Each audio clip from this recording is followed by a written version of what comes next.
Ladies and gentlemen, the story you are about to see is true. The names have been changed to protect the innocent.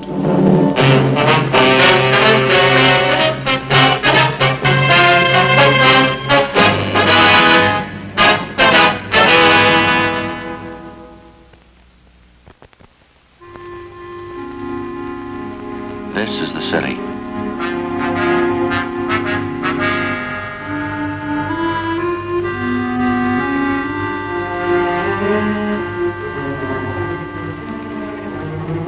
This is the way it looks from downtown. Steel and stone and 2 million people.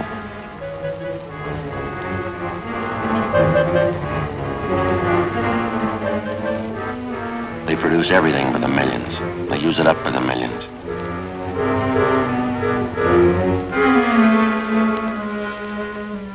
They waste it the same way. Every month they throw away thousands of dollars worth of everything. Some of them waste food and water. Some of them waste time and money. And some of them just waste themselves. When they do, I pick up the pieces. I'm a cop.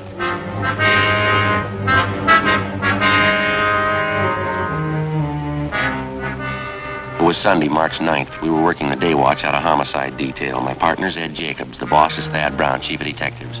My name's Friday. It was 4:35 p.m. when we got to the Kelsey apartments. The call came in a half hour before.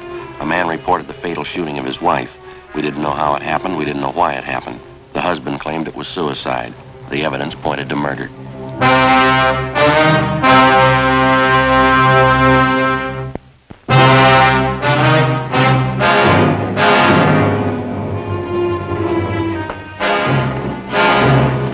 Woman's dead, shot through the right temple with a .45 automatic. Husband claims it was suicide. What's the name? Mr. and Mrs. Andrew Robertson. Wife's name is Marie. That's Mr. Robertson in the front room there. Crime lab been called? They're on their way. I guess we better talk to Robertson. Right. Mr. Robertson, Sergeant Jacob, Sergeant Friday. How do you do? How are you? Mr. Robertson, you want to tell us what happened here? Just gotten back from the corner grocery store. My wife and I had a little argument going. It started before I left for the store. Still on when I got back. I see. She was fixing chicken fried steaks for dinner, putting flour on them. We had a few more words, and I went over and sat on the Davenport right where I am now. She was standing there in the doorway to the kitchen. She said something that set me off. I guess I got pretty mad and said a few things. Then she went over that little nightstand there by the door to the kitchen. That's where I keep my Army automatic. She pulled it out of the drawer and backed into the kitchen. Put the gun to her head and said, "This'll put an end to the argument once and for all." I yelled at her and tried to stop her, but I was too late. She pulled the trigger and fell right there where she is. What'd you do then? I went upstairs to Ted Carlton's place. He lives in 212 right above us. We don't have a phone here. I asked him to call the police and send for an ambulance. Did you go over to see how badly your wife was shot? Yes, I forgot to tell you. The minute she fired, I rushed right over to her, but it was too late. She was dead. Did you touch anything in here? Move anything? No, sir. Not a thing. I've been right here ever since I got back down from Ted's room upstairs. Joe? Empty cartridge casing here on the floor. Yeah. Well, when Jones gets here, we can measure the distance. Just a minute.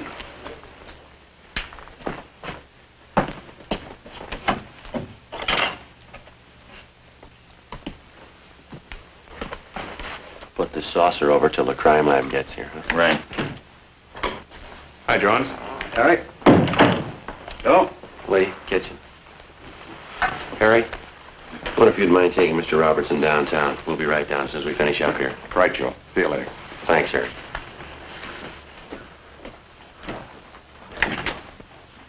Shot through the right temple. Husband claims suicide. Uh-huh. What's under the saucer? Empty casing.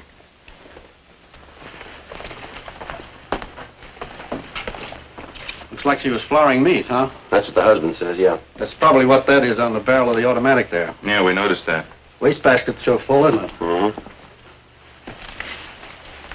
Right tempo, huh? Mm-hmm. 45 automatic. Yeah.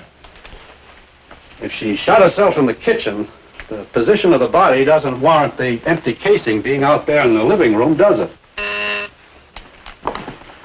George. Yeah. Come in. Friday? Jacobs? All right, George. Hi. What do you want to shoot? Why don't you get an overall of the room first and then grab one in the kitchen there? Yeah, all right.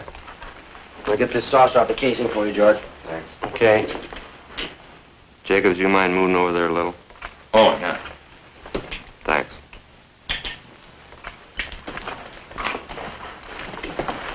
What do you want now, the kitchen? Right.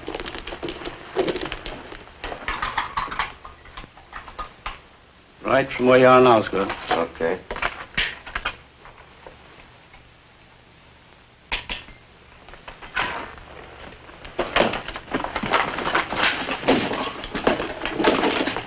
Now right over the body. Yeah, all right. Better get that chair to stand on. Yeah, here you are.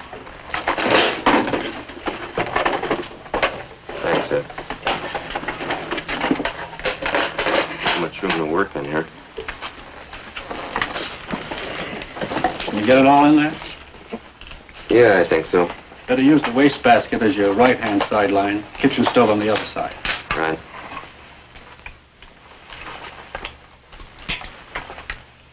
Can't get the stove in. You settle for the wastebasket only? Fine. Just use that as your right-hand sideline. Right. Okay.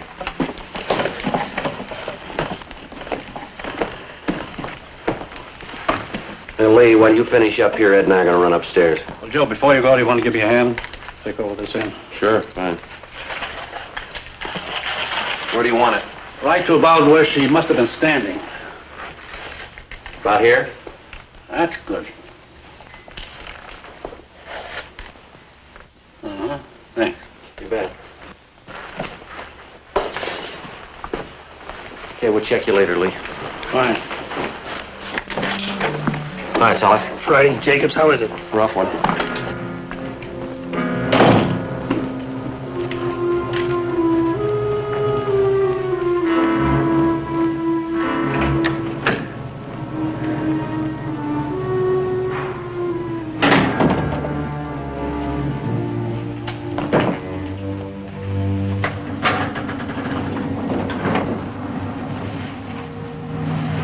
Isn't it?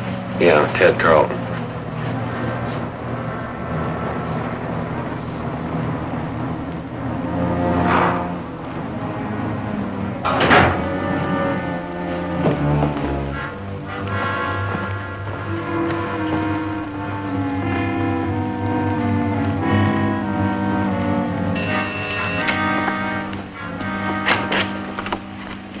Yes? Police officers, you're Mr. Carlton? Yes, I am. It's an awful thing, isn't it? We understand you're a friend of the Robertsons. Yes, I am. You found out anything yet? You think Andy killed her? We don't know. We haven't completed our investigation. Oh, I see. Well, I'll bet that's the way it was. I hate to say that, but from all the indications, it certainly looks that way. How do you mean? The argument, the shouting, and then that single shot. I don't know. It sure struck me that Andy did it. When did the argument start? Was it prolonged, do you know? What do you mean? When did it start? What time, do you know? Well, this one today started about 3:30 when Andy got back from the store. They've been arguing ever since I've known them. How long have you known them? About 2 years. Those two never should have gotten married to begin with, if I'm any judge. You married? No, sir, I'm not. Wonder if you can tell us. Did Mrs. Robertson ever say anything that would lead you to believe that she was in fear of her life? Well, yes, she did. One time Andy stalked out of the apartment down there, and Marie came up here to see me. She was in tears, all broken up about it as usual during those spats. I see. She said, I'll try to remember exactly how she put it. She said, Andy gets so mad sometimes I think he's going to kill me. What do they usually argue about, do you know? Different things. This particular time I was telling you about, I think, was over his being late for dinner. I see. Now, aside from this one instance, is there anything else you can offer us? Well, Andy has a terrible temper, that I know. We used to go out and bowl once in a while, Marie, Andy, and myself. We had to stop. Every time he missed a spare, you'd think it was the end of the world. Would he usually seem to take it out on his wife? Most of the time, yeah. Although I must say I caught it myself a few times. Abusive language. He really carried on over nothing at all. Did Robertson leave his wife home alone much of the time? No, not any more than usual. Seems like he always wanted to get home just so they could argue. Everybody in the apartment house knows about him. Now, you said that Mrs. Robertson came up here after that one particular argument. That's right, sir. Did she come up here often? No, not very often. Just when she was unusually upset and her nerves were on edge. But only then when Andy'd rush out mad. Do you know whether or not Robertson owns a gun? Yes, I believe he does. As a matter of fact, I know he does. One night we were having trouble with prowlers. He came up here with his automatic. I see. Later on, I think I asked him where he got the gun. He said from the Army. Anything else you can add, Mr. Carlton? Well, I was the one to call the police. You knew that. That's what we understand. Well, didn't Andy tell you? He came up here right after the shot and asked me to call the police for him. They don't have a phone. Exactly how did he tell you? Well, what do you mean? Well, what were his exact words? Can you remember? He said, my wife's shot, call the police and get an ambulance quick. What was your reaction to this? Well, I'd heard the shot, so I wasn't too surprised. When Andy came running up here, I knew before he said a word. You could tell just to look at him. You could tell what? That something was wrong. I had a hunch all along that this might happen one day. What's that? That Andy'd kill his wife.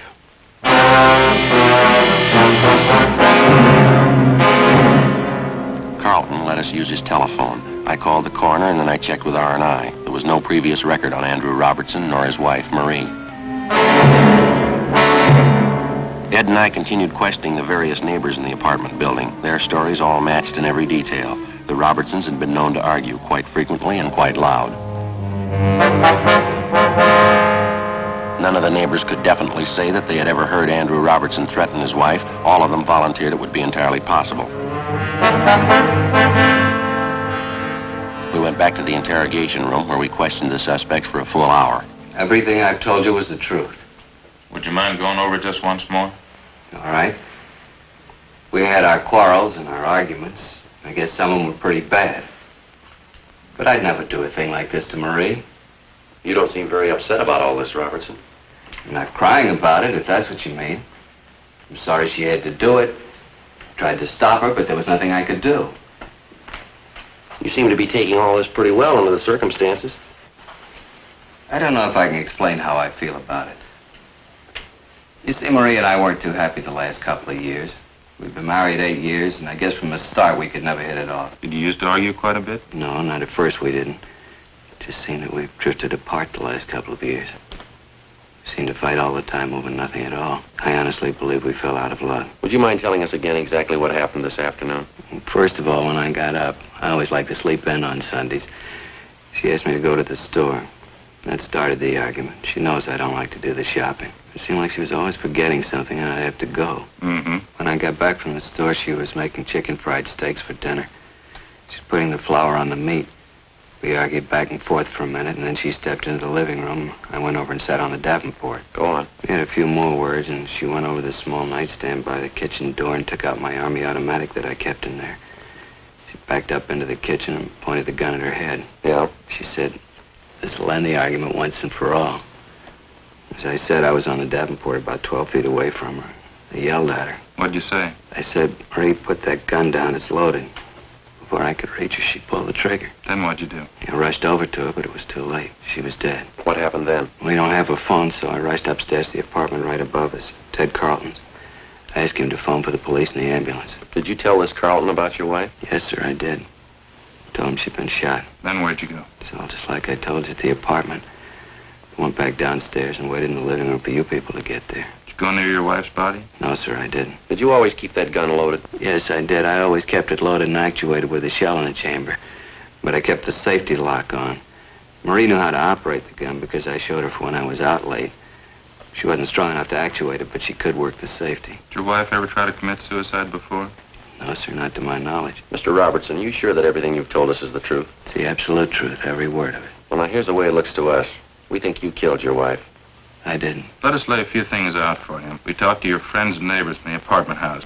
We have people who'll testify to the fact that your wife was afraid that you might kill her. She told one man that. It isn't true.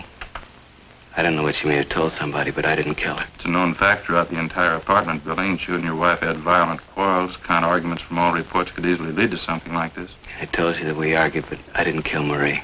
I couldn't do a thing like that. Mr. Robertson, we've made a preliminary investigation of your apartment. Now, you say your wife killed herself. Let me show you some of the flaws in your story. All I can say is that I've told you the truth. I didn't kill her. You told us that your wife went to the nightstand and got the gun. Yes, sir, that's right. How did she pick up the automatic? How do you mean? How did she take it from the drawer? Like anyone would pick up a gun by the butt. She picked it up like anybody who was going to use it. You're sure about that? Yes, sir, positive. She didn't touch anything but the butt. Well, she had part of her hand on the trigger. Yeah, we know that. But she didn't touch any other part of the weapon. No, sir, she did not. She didn't have time. Then how do you account for the fact that we found traces of flour on the barrel of the gun? Sure, she was flouring meat. How did the flour get on the barrel? I don't know. Isn't it true that when you approached her with the automatic pointed at her, she tried to ward off the shot with her hand? Isn't that how the flour got on the barrel? No, sir, that isn't true. Now, you said that your wife was putting flour on some steaks. That's right. How do you account for the fact that we didn't find any flour on the butt of the gun where it belonged? Or on the drawer of the nightstand where you say she first picked up the automatic? I can't answer that. I don't know what all this means. Well, I'll tell you what it means. It means that unless you've got some kind of explanation, we have to assume you're lying, that you killed your wife. I don't know how to explain all these things, but I didn't kill her. Mr. Robertson, you say you were an Army man. Isn't that what you told us out at the apartment? Yes, sir. I was a sergeant in the Army during the last war. What outfit were you with? I was an instructor in sidearm weapons at Santa Ana Army Air Base. Then you'd be somewhat of an authority on the Colt .45 caliber automatic pistol, wouldn't you? I guess I would, yes. That was one of the weapons I instructed in. You'd know all about the system of ejection employed by the Colt Company on their .45 automatic? Yes, sir, I would. The empty casing ejects to the right, up, and back. That correct? Yes, that's right. In other words, if you were pointing a .45 at me and you pulled the trigger, the empty casing would eject to your right, up, and fall to the floor to the rear on your right side. Is that right? Yes, sir, that's the way it would end up. You still maintain your wife shot herself? Yes, I do. Where was she standing when she pulled the trigger? As I told you before, in the kitchen. How was she standing? What do you mean? Which way was she facing? Well, let's see. Facing me about 3/4. Yes, that's right. In the kitchen near the sink, facing out toward me. And where were you? On the Davenport in the living room, facing her. Now, bearing in mind what we've already discussed and agreed upon concerning the ejection system of a .45, how do you account for the fact that the empty casing was found in the living room, 6 feet 4 inches from the kitchen? Well, let's see. I'll figure it for you. The empty casing should have been found on the floor of the kitchen somewhere to the right and rear of your wife. Isn't that about it? Well, I don't understand. Why are you trying to prove me guilty? I've told you, and I swear to you, I didn't kill my wife. It'd be a physical impossibility for that empty casing to have landed anywhere but in the kitchen if your wife had pulled the trigger of that automatic. Now, how about it? What can I say? Please believe what I'm telling you. I didn't do it. Not according to the evidence. I don't understand any of this. All right. Here's the way we've got it reconstructed. You had a quarrel. You got the gun. You met your wife at the doorway of the kitchen. You pointed the gun at her. She tried to ward it off with her left hand, leaving flour on the barrel of the gun. You fired, and the casing was thrown up and back to the right where it landed on the rug of the living room. The testimony of the neighbors, the flour on your wife's hand, the position of the empty casing. Robertson, you're it. I don't know why all those things are the way you say they are. We do. We don't believe your wife committed suicide. Come on, Ed.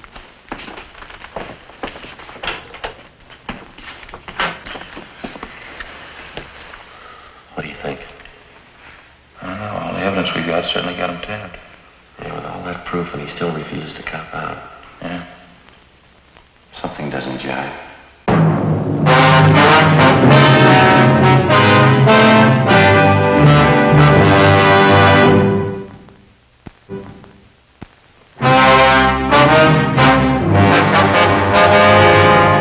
We had Gene Bechtel take Andrew Robertson's statement that his wife had committed suicide, a fact that he couldn't prove and that we could disprove. We had before us the final investigation. All physical evidence was taken to the crime lab for analysis. The photographs taken at the scene were developed and brought in for careful checking. Blotter tests were made to determine the distance of the gun from the victim when it was fired. Both Robertson and his deceased wife were fingerprinted, and latent prints detail started to check them out. 2 teams of men were sent out to talk with the close relatives of the 2 people.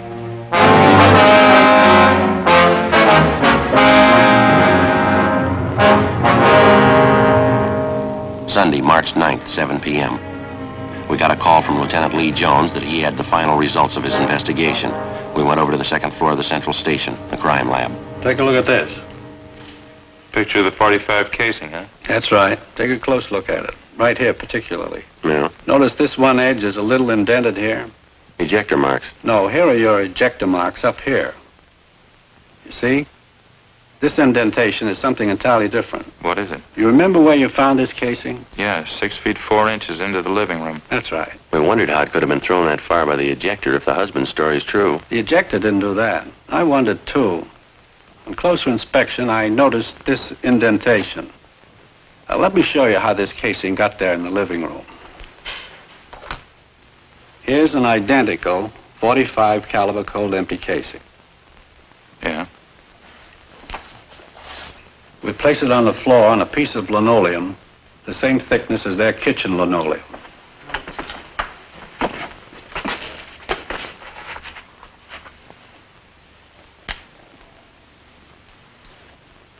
Now watch this. I'll step on it, hitting it from an angle.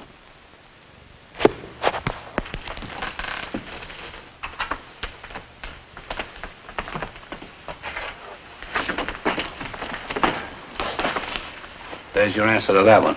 Now, when the husband ran over to his wife's side, what did he say he did? That's about the size of it. He stepped on the casing accidentally, certainly not caring about it at the moment, and it bounced out into the living room, just like a tiddlywink. Notice the casing now, the indentation. Check it against the photo. Yeah, it matches. Did the flower on the barrel of the gun, it was flour, by the way, did it figure in for you, fella? Well, we figured the wife was trying to ward off the gun when he pointed it at her. Certainly the logical deduction. Here's that shot of the kitchen out there. Mm-hmm. Notice the wastebasket here? Pretty full, isn't it? Yeah, we noticed that when we were out there. What you probably didn't notice was this. Here's a blow-up of just that section where the wastebasket was. Can you see what's on top of the stuff in the basket there? Yeah, looks like a flour sack. That's right, an empty flour sack. Now, figuring the position of the body in relation to that wastebasket, when she dropped the gun, it fell from her hand, striking the wastebasket, bouncing off and landing on the floor where you found it. You said when she dropped the gun, you figure it was suicide? It's beginning to shape up that way, isn't it? There's no flour found on the butt of the gun. That part of the automatic didn't come in contact with the flour sack. Yeah, Lee, but she was flouring meat. There were no traces of it on her right hand, on the palm, just on the back. In checking the clothing, we found streaks of flour where she could have wiped her hands clean before picking up the gun. It doesn't look like he killed her. There's more here. As you know, we ran blotter tests to determine the distance of the gun from the body when it was fired. Shot a .45 caliber Colt from various distances before we got the right answer. Yeah. Here's the results of the tests. Found powder burns on the right side of the wife's head. This test shows that the gun was held approximately 3 inches from the right temple when it was fired. Mm-hmm. That's it. Here's the report from latent prints. Smudges, one good thumbprint, right hand, belonged to Marie Robertson, indicating she was the last one to handle the weapon. That's about it, Lee? No, got some more for you. Now, this shot was taken facing the east wall of the kitchen. That's the wall that would be on anyone's left sitting on the Davenport in the front room. Wouldn't be possible to see that wall from the Davenport. Yeah. You can see the black X where we located the slug. Mm-hmm. Relative to the position of the body, if she was standing, holding the gun at approximately a right angle with the side of the head, the bullet would come to rest approximately 4 inches below the crown of her head. To check out? The coroner says she was 5'4". The bullet was found at a height of 5 1/8", proving that she shot herself rather than anyone else doing it, judging from the inclination of the bullet. As you know, this is critical. Yeah. For what it's worth, the condition of the wound indicates that it was inflicted from extreme close range.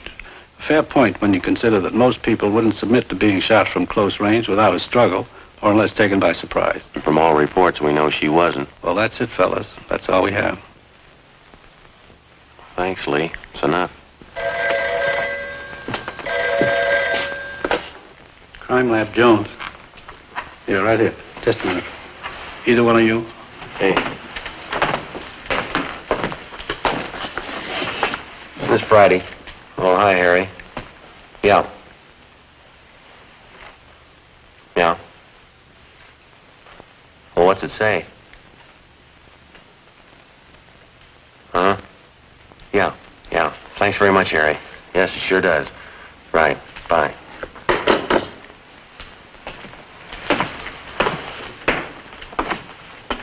Harry Fremont. He just left Marie Robertson's mother. What'd she have to say? Well, Fremont says she gave him a letter. He's on his way in with it, written by Marie Robertson. Says something about her taking her own life. Her mother says that the husband didn't do it. Says that the daughter's shown indication in the past of wanting to take her own life. Well, that about cinches it. Makes you feel kind of good, doesn't it? Yeah. Finding a man clear on a charge instead of having to hang him up. Yeah. Come on, Ed. Right. Where you headed? Back across street. Wait till I get my coat. I'll go with you. What for? I want to see him, too, when you tell him.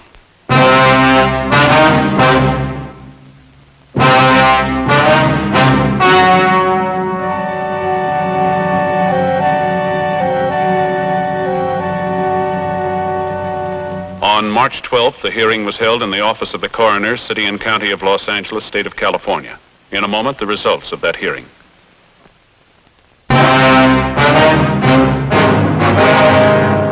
A dead body report, Form 311, was made out stating that the deceased, Marie Robertson, had committed suicide.